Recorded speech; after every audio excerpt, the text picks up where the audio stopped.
My dad was Bob Walton. He was the head coach, from '66. He started the program. He built the program from scratch. There was no football program here, and I think he was most excited about getting the call there from Darrell Yost, the superintendent of schools at the time, because he had been involved in the insurance industry, and that was just very disappointing. And Darrell Yost then called him and asked him if he'd be interested in coming back and teaching and coaching and starting the football program.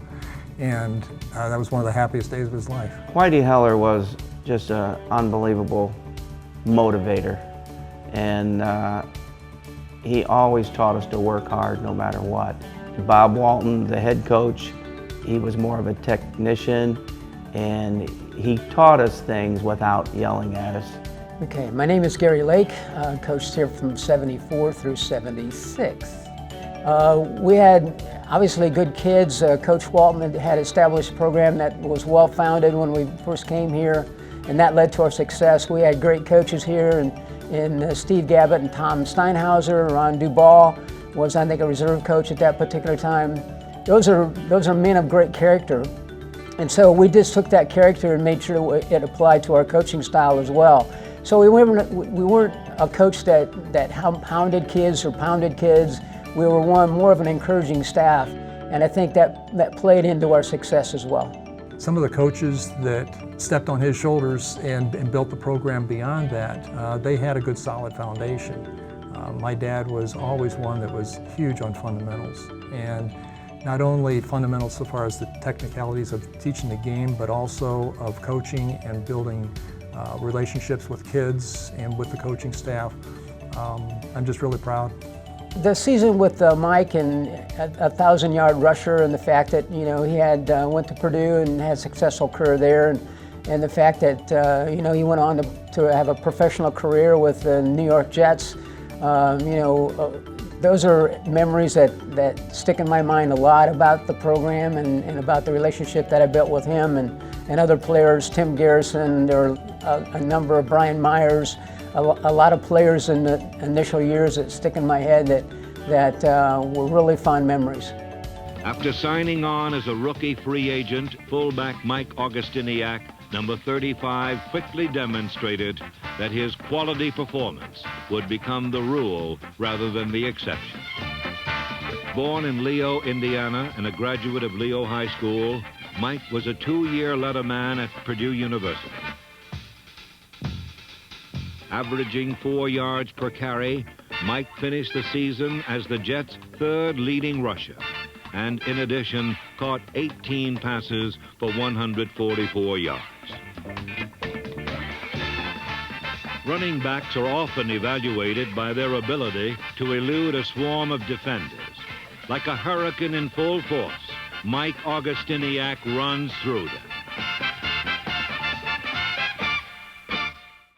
My name's Phil Neuhauser. I played,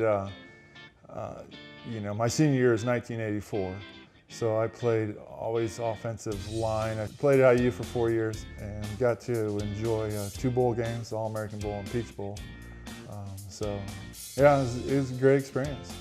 My fondest memory and thing I am proud of is the relationships I built with the players, parents, and assistant coaches. They were all great to work with. Some of those relationships are still in place today. I tried to instill in my players the idea that hard work would bring success, not necessarily victory on the field, but later in life. And again, here we were at a transition period where we had Coach Kerbal, who was a really hard-nosed coach at Leo High School that everybody admired. And so then my sophomore year, when you come into high school, we started. He left the program, and we started with Coach Bill Belier. And so Coach Bill Belier then, continued through my whole time playing here at Leo. Yeah, Rick Lightfoot, and I was the football coach here from 1987 to 1999, the football season 1999. There's several games where we had to come back, and that showed a lot of character. But a couple of games was the sectional championship against Bishop Luers, who was expected to win state that year. Of course, they rolled in here and didn't expect much out of us. We didn't know what to expect. Our kids played their hearts out. It was a nice cold night. They liked to throw the ball. We liked to run the ball. And so it worked out for us, and we beat them 13-0. And that was, as our players still say today, we shocked the world. So that was an awesome game. And the Leo defense not only stifled Luers, they shut them out. The shocker of the night. Leo shuts out Luers 13-0. And Leo shocks Luers tonight by a score of 13-0. The 4-7 Lions are headed to regionals where they will meet. Eric Reynolds, and I played from the 93 to 97 seasons. I had my brothers ahead of me played and was excited to be a part of the program, and just really enjoyed the coaching staff. I felt like they challenged us, and it was just a good program to be a part of. It's been just a great character builder, and just being able to start at Leo and be a part of a great program, and then to carry that forward and play at Purdue was a great experience for me. It really challenged me in a lot of ways, and I feel like it made me a better person overall. Brock Rohrbacher, I was the head coach from 1999 through 2005. While I was the head coach here, the game with Woodland in 2002, which was the year that we were fortunate enough to win the conference championship. We got behind at halftime, 21 points maybe, maybe even 24 points, and then I think they scored first in the second half, so we were way down. And then it was one of those perfect storms where in the second half everything we did went right, everything they did went wrong, and we were able to beat them at the end, I think by a field goal, maybe 3 or 4 points. So that one stands out. That kept us alive in the conference race. Since then, since Coach Souter has taken over and I've been an assistant, he's taken the program to new heights, and there was some exciting playoff runs there in 10 and 11 that obviously stand out also. My name is Jess Terry, and I was a quarterback for Leo from 2000 to 2003. It was a blast. I mean, it was a smaller school, and we had really good camaraderie. We kind of played with the same guys from 7th and 8th grade all the way through, just because we were such a small school at the time. But it was a great place to play, great atmosphere, and the longer the years went on, the better we got. It became a lot more fun too. So, my dad's always instilled a work ethic in me, but just playing sports, being a 3-sport athlete for most of my years, and then just what Coach taught us, as far as having a good work ethic, you weren't going to get anywhere unless you had a good work ethic, and I think that's kind of stuck with me, since I've graduated as well. I played here from 1994 to 1996, so this program, not just this program, but the school, the community, means a lot to me. I born and raised here. My dad went to school here. My grandparents went to school here. My great-grandparents went to school here. So, I kind of bleed purple and white, and it's something that has always meant a lot to me. Coming through the program as a player, and then getting the opportunity to coach under Coach Rohrbacher as an assistant, and then when the opportunity arose for me to be the head coach, kind of a dream come true for me a little bit. We learned to play together as a team. It was a real bonding experience. Just had a great group of guys, and we learned the game together. We learned it together. I believe in a team sport strengthens your character.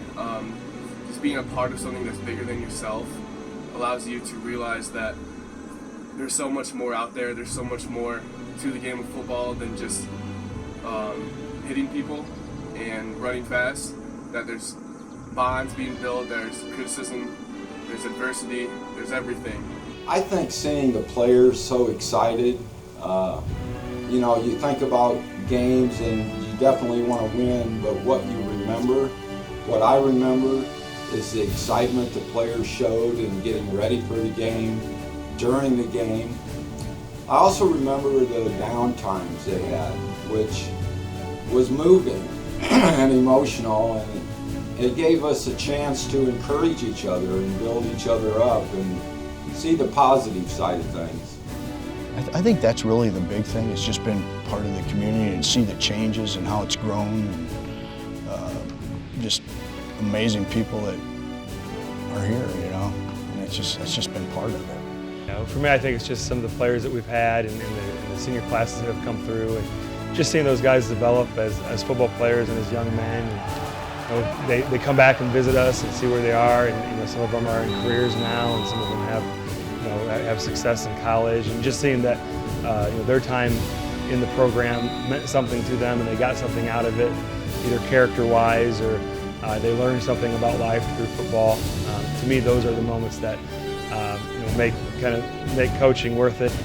That's the most important thing because relationships last forever. Great wins last forever also, but they will eventually fade. But the relationships we have with the players will last a lifetime.